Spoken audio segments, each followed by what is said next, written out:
What's up, everybody? Welcome back into another episode of 1-0. Took a couple days off there. There's a lot of news that happened in those days that we were gone, and we're going to jump right in to all of it. So we're going to talk some LSU with all of the transfers, all of the coaching news, all that stuff. We're going to talk the Spurs with their horrific loss to the Jazz, their game that they have tonight, how Keldon Johnson is the only player that cares right now, and that Derrick White is out indefinitely, and that's a word that scares me as a Spurs fan because I have PTSD from Kawhi Leonard. And then we'll do NFL Round 1 predictions. But starting right off, let's talk about LSU. So we got a lot of guys returning that I was not expecting, probably a lot of you guys weren't expecting for them to come back. So Andre Anthony led the team in sacks last year, coming back for the Tigers. Neil Farrell was on the national championship team and actually played a good amount, coming back also. Ollie Gay, one of the more athletic edge rushers on the team, 6'6", a beast. Feels like if he can come into his full potential that his body possesses, he can be a monster and one of the best defensive ends in the SEC if he has a competent defensive coordinator, which the LSU Tigers may have next year. Hopefully, we'll have to see. Ed Ingram, probably the best offensive lineman for the LSU Tigers. Coming back for another year. He was a top 5 guard in the NFL draft. Huge return for the Tigers there. Also got Liam Shanahan, who was the center.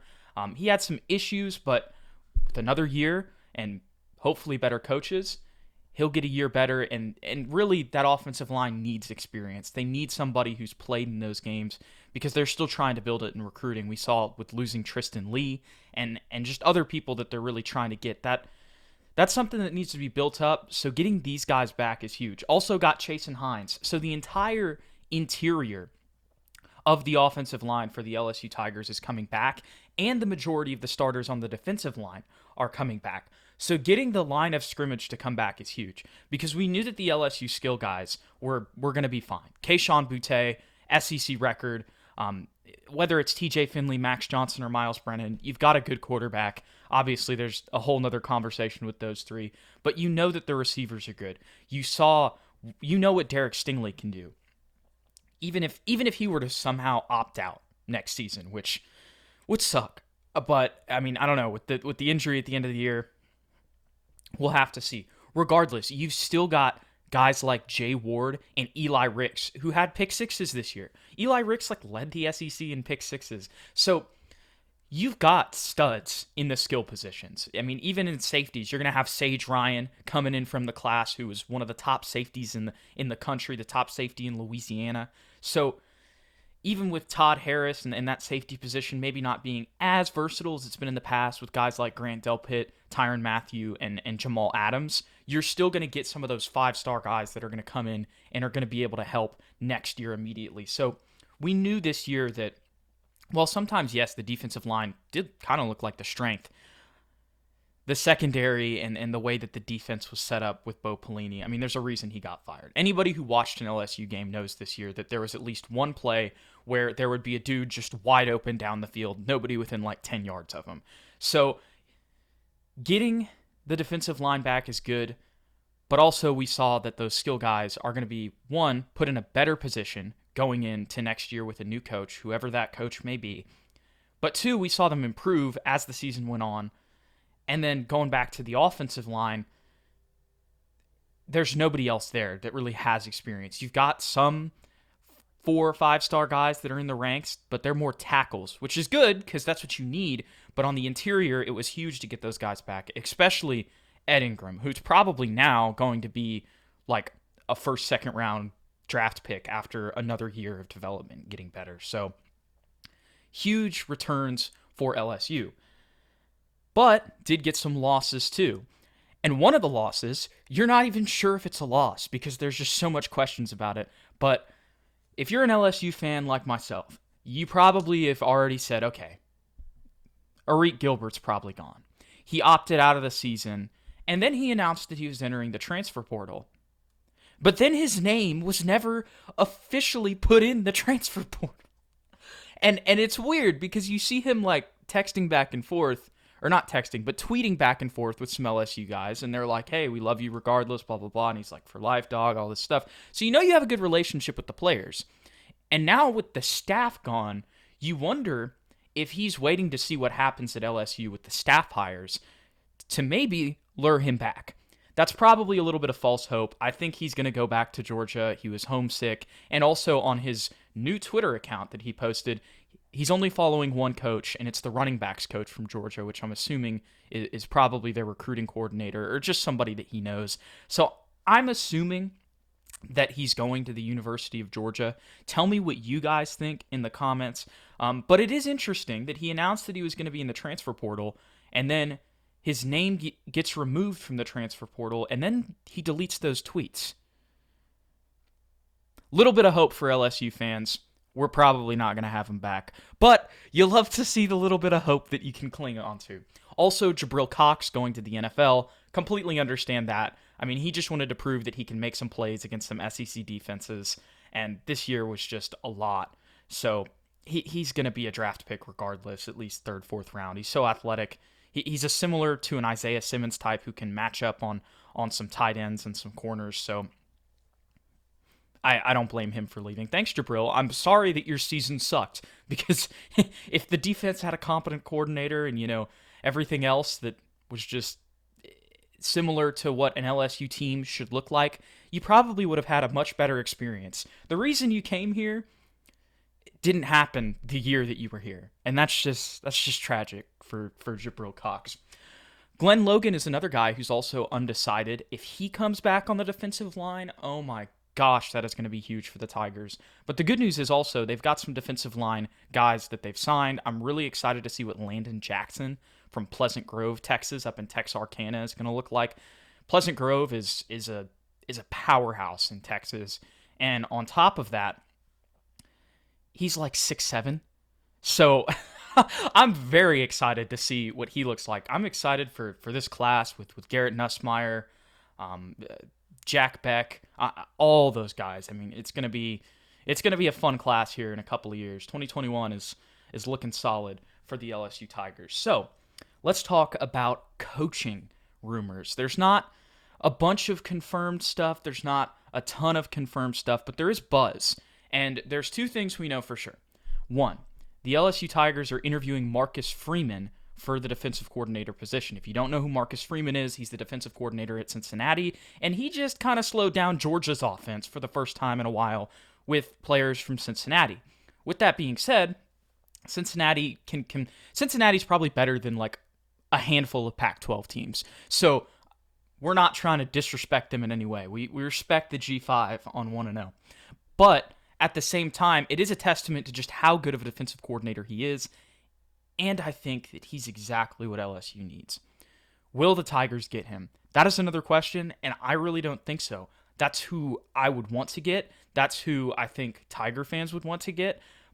That's who Coach O wants to get, especially with all of the issues that really plagued the locker room this year whenever it came to relating to players and social issues as well. I think it would be huge to get a guy like Marcus Freeman who's young and can relate to those players in ways that other members on the defensive staff couldn't because of his background and where he came from. But at the same time, he's a guy who wants to be a head coach and can get a head coaching job somewhere else. Marshall job just opened up. That's one that I know that he's looking at, and I've been told by some friends that he's looking into that one. But we'll have to see. I'm hoping that somehow the Tigers can give him that Dave Aranda money and just lure him here and say, look, hey, I know you could go get that group of 5 job right now, but come here, win a national championship, work with our athletes, and you'll be the head coach at a Power 5 program just like Dave Aranda in a couple of years. That would be my pitch. We'll have to see what happens. I know Coach O is probably going to be like, Marcus, we need you. We need you bad. If you know in your heart that you're a Tiger. And I don't know if it'll work, but hopefully. That's my Coach O impression. We're definitely going to have to clip that. Anyways, going to the offensive side of the ball. This is one that I'm feeling more comfortable about and I'm feeling more confident in. I don't know what you guys are. As LSU fans, you tell me. But I feel like when you hear that, when we're scrolling Twitter and we're like, hey, somebody is tweeting about how Coach O called up Joe Brady an old friend, and asked him, hey, who do you think would be a great idea or a great signing for the LSU Tigers offensive coordinator and passing game coordinator position? And he mentions both of the people on his staff. I forget their names. One of them was an analyst for LSU in 2019, and he'll be the passing game coordinator. And then another one, I know his first name is Jake. I think Jake Peets is his name. I'm going on Twitter right now to confirm. Yep, Jake the Snake Peets. See, LSU fans are so quick. They made an account on him and said he was already in Baton Rouge. I'm like, I don't know if that's going to happen. But Jake Peets, and then I'm forgetting the other guy's name, but he was the 2019 analyst for LSU on the 2019 staff. And Joe Brady recommended both of those guys, and Jake Peets is going to be the offensive coordinator, and the other guy, who has already been at LSU, I'm so sorry I'm forgetting his name, but they're both on the Panthers staff right now. Jake Peets is the quarterbacks coach for the Panthers, and I forget what the other guy is again. So this is a little bit of entertainment podcast. Welcome to fandom. Sometimes you forget names, but those guys are, I mean, look, if Joe Brady's recommending them and they're in their 30s, they're young, innovative minds. That's what the LSU Tigers need. If you're an LSU fan, this is what we want. So I'm very excited about those two. I feel like if Brady recommended them and O interviews them and offers them the job, and Brady's probably telling them, like, look, he's gonna give them the good about LSU. He's gonna tell them what can happen there, what you can do, what you can do to have success. I think that if he's basically getting those guys that interview, and he's really good friends with those guys, and they're all in their 30s. So it's like, I feel really confident about that one. Tell me what you guys think. I could be wrong. Maybe we all could be wrong. I feel like most LSU fans are confident about that one. And still, I love both of them. If that's who they hire, I think that will be great for the offense. But the problem is, even with the offense's struggles last year, there were still a couple 50-point games, and there were still a lot of games where they scored enough to win, and it was the defense that was the problem. And after Marcus Freeman, I just don't know who else fits that shoe. So, because I heard Derrick Mason as a name, but I don't want Derrick Mason. LSU fans, I don't think that LSU fans want the Vanderbilt head coach as the defensive coordinator. I just don't, like, I know it's hard to win at Vanderbilt, and I know that defensive coordinator is a lot different than head coach, but that doesn't sit right in the stomach. That's for sure whenever it comes to that. So my hope as an LSU fan is that you can get Marcus Freeman, you can get Jake the Snake Peets, and then I want to figure out this guy's name. I'm going to figure it out. Here we go, top. DJ Mangus. That is his name. And they're interviewing today, 3 hours ago. Those guys are interviewing today. So Jake Peets and DJ Mangus. That's who we really want. And Thursday, that is where Marcus Freeman is interviewing for the DC job. So, interesting enough, there's actually news been put out this morning. Coach O wants to have those interviews with those two guys, and then on Thursday interview Marcus Freeman, and Ed Orgeron hopes that the search stops there. If we somehow finesse the free agency of college football and just swipe those three puppies up, I am going to be in heaven. I will ascend into the happy dimension, and it will be rejoice. I mean, I was about to say something, but I don't want to put that out there. But I will feel resurrected. Let's just put it that way. So we'll have to see. But if Coach O can do his Cajun magic, man, if he can work it, if he can work that magic gumbo from Coco and give it to these coveted people that LSU desperately needs to get just out of the hole that was 2020, I will be the happiest man on earth. So tell me what you guys think. But that's how I'm feeling about that one. All right. Enough for LSU. Let's see. What else do we got here? DJ Mangus, Marcus Freeman, Jake Peets. Come home. Come home to BR. Oh, God. Okay. Derrick White broke his toe. Are you kidding me? I'm so mad, man. Like, you got a close game with the Lakers when he comes back, and you can tell he's just getting his feet wet. And then he breaks his toe on the same foot he had surgery on in the game. In like the first quarter. Plays through it. Looks great. Out indefinitely. Oh my gosh. If you're a Spurs fan, you know that we do not like the word indefinitely. Because the last time that somebody was out indefinitely for an injury, that man was Kawhi Leonard. And he left. He left. And he gave us DeMar DeRozan. And, to be fair, he gave us Keldon Johnson, who has scored 20 points in the last 2 games. And in that Jazz game where they just got smacked, outplayed, bamboozled, harassed, abused, he was the only one who cared. He was flexing on that. Man, 22, just Keldon Johnson, I love you. But, man, it was sad. I mean, it was just one game and everybody was off. But it was really sad watching Keldon Johnson just like give a ton of effort and everybody else just suck. And it was like, wow. I hope he doesn't leave us like Kawhi. That's what I was watching. That's how I felt in that game. I was like, I hope he doesn't just be like, because somebody else will offer him money. After that game, I would have been like, all right, so when can we start signing that extension? I know it's the second year, but I'm down to give him $20 million right now because I don't want him going anywhere. We'll have to see what happens though. That's a whole nother thing. But going back to Derrick White, it's so tragic because you get smacked in that next game and it's like, oh no. You just had a close game with the Lakers. You go into that game, you're probably feeling like, okay, you can get a win here, especially with Derrick playing. Then he's out. Then his toe's broken. So we'll see. We'll see what happens with the Spurs over these next couple games, but this may be just the dumb year. I don't know. 2-4 right now. You got to bounce back. I know it's crazy. Like, I know it's early, but there's less games this year, and it's the West. Every game counts.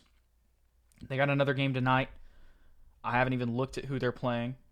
They're playing the Clippers tonight. See, you got to go play the Clippers. I don't. Kawhi is going to abuse San Antonio. I didn't even realize that the Spurs are playing Kawhi tonight. I need Keldon Johnson to dunk on Kawhi tonight and say, that's right. I'm better than you. It's not going to happen, but bro, they have to put Keldon Johnson on Kawhi. And he'd be like, and he just needs to be saying 29th pick the whole game and just abusing him. Oh, that would be so beautiful. That was just a bunch of Spurs rants, honestly. So thank you if you're still here. I don't know how long this has been. What are we at? We're at about 18 minutes. Okay. We're going to finish off the show talking about some NFL Round 1 predictions. We haven't talked about the NFL yet on 1-0. So this will be the first time, and we're gonna give our Round 1 playoff predictions. So we got the wild card set in stone. So it starts off on Saturday with the Colts and the Bills. Buffalo is favored by a touchdown. I like that. I think that this will be a close game. The Colts are a darn good team. But with the ways the Bills have been playing, I mean, they finished 13-3. The way Josh Allen's playing, the way their defense is playing, the way Stephon Diggs is playing, I'm rolling with the Bills in this one. Not too much else to say. Rams and Seahawks. This will be another close game because it's a division game. That's just how it'll be. But I don't think Jared Goff is back yet, unless I'm mistaken. And even if he is, I'm still going Seahawks. They're favored by 4.5. I like the over on that one. I like taking the Seahawks by more in this one. I think the Rams defense is good, but not that good. I could be wrong though, but we'll have to see. I could be wrong on all of these, but this is what I think. So I think the Hawks are going to take the dub against the Rams for sure. Then we have the Buccaneers at the Washington football team. This isn't a game, Bucks. Yeah, that if the Washington football team beats the Tampa Bay Buccaneers, everything in Tom Brady's career should be taken away. I don't mean that, but he should get clowned on for that for sure. Yeah, that Bucks in that one. So we got day one, we got Bills, Hawks, Bucks. There you go. Then on Sunday, we have the better day of games, in my opinion. And it's also a dreaded day for me because I am a New Orleans Saints fan. And I don't like the playoffs because every year the Saints find a way to choke against an inferior team. And what are they set up to do once again this year? Choke against an inferior team, the Chicago Bears. They're favored by 10 points. They should win by more than that. They probably won't. I'm going to take the Saints. But if the Bears win, I'm not surprised. That's really all I'll say about that one. If the Saints don't win this game, Drew Brees should retire, and they should go rethink life. Not actually, but it's Super Bowl or bust, according to Cam Jordan, so y'all better pony up. So that's about all I got to say about that one. Titans, Ravens, this, I think, both of these games are the most toss-up games, but I think that this one, I don't know. Both of these other AFC games today, the Browns and the Steelers and the Ravens and the Titans, are toss-ups in my mind. This Ravens-Titans game, oh my gosh, I don't know. Okay, so I'm going to skip that. I'm going to go back to it. I think I know where I'm leaning on it, but I feel more confident about this one. The Cleveland Browns are in the playoffs, led by Baker Mayfield. A lot of you said he couldn't do it. A lot of you said he wouldn't be an NFL quarterback. A lot of you said he wouldn't be a Super Bowl caliber QB. And we don't know if he's a Super Bowl caliber QB, but we do know that he can bring the Browns to an 11-5 record in the Promised Land, the playoffs, for the first time since 2002. Not Johnny Manziel. Not Colt McCoy. Not all the other Browns quarterbacks. Baker Mayfield was the one who did it. A lot of you may not like him. A lot of you might not like his attitude. I personally love it. Reminds me, he was like the first Joe Burrow, but Joe Burrow is a little bit less. He's a little bit more like quietly cocky, and he's better than him. But that's a whole nother can of worms. I'm going with the Browns. Steelers have lost to some bad teams, and I know that they just played them close in Cleveland. But I don't care. I just think that the Browns have more dynamism. I think they've got more heart. And I don't think, I'm sorry, Steelers fans. I just don't, I could be completely wrong, and you can come at me in my mentions. But I'm rolling with the Browns. I think they're going to get this dub. I think that Baker's better than Big Ben. I think Jarvis Landry's better than Juju. I think Nick Chubb's better than James Conner. I think Myles Garrett is better. Well, actually, I don't know if Myles Garrett's better than TJ Watt. But I think that the Browns defense will get more stops than the Steelers do. But that should be the Sunday night football game because that is going to be such a fun game. It's going to be a close game regardless. It's a division playoff game. But I'm going with the Browns winning their first playoff game since 2002. And then I don't even know who they got to play after that, but we'll have to see. They definitely don't have to play the Chiefs. They might have to play the Bills. Yeah, I think they do have to play the Bills. Ravens and Titans. I don't know. I want to say the Titans just because of what they did last year, and that gives me confidence that Vrabel will game plan for this Ravens team because they beat them last year. But then at the same time, you know that Lamar Jackson and that Ravens team is coming for revenge. So I'm actually going to pick the Ravens because I just remembered this. I wouldn't be surprised if the Titans win. I think this will be a close game. But this kind of reminds me of that Ohio State-Clemson game we just saw. Titans are going to come in. They're going to be like, we're going to play our game. We're going to be fine. And the Ravens are going to be like, we've been waiting 10 years to play you. And they're just going to go in and pop them in the mouth. So I'm rolling with that. So just as a recap, we got Bills, Seahawks, Buccaneers, Saints, Ravens, and Browns. So that would put us into the divisional round, which would set us up with, I don't know, actually. I think it would be Bucks. I think the Bucks would go play the Packers, and the Saints would play the Seahawks. That's right. And then the Ravens would go play the Chiefs, and the Browns would play the Bills. Those are my final four, or Elite Eight predictions for the NFL. Anyways, thank you guys so much for tuning in to today's episode of 1-0.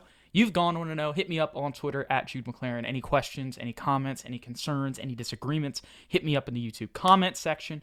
All that good stuff. Follow us on Instagram at the Strive Network as well for more clips and content. Comment, like, subscribe, all that good stuff. I'll catch y'all later.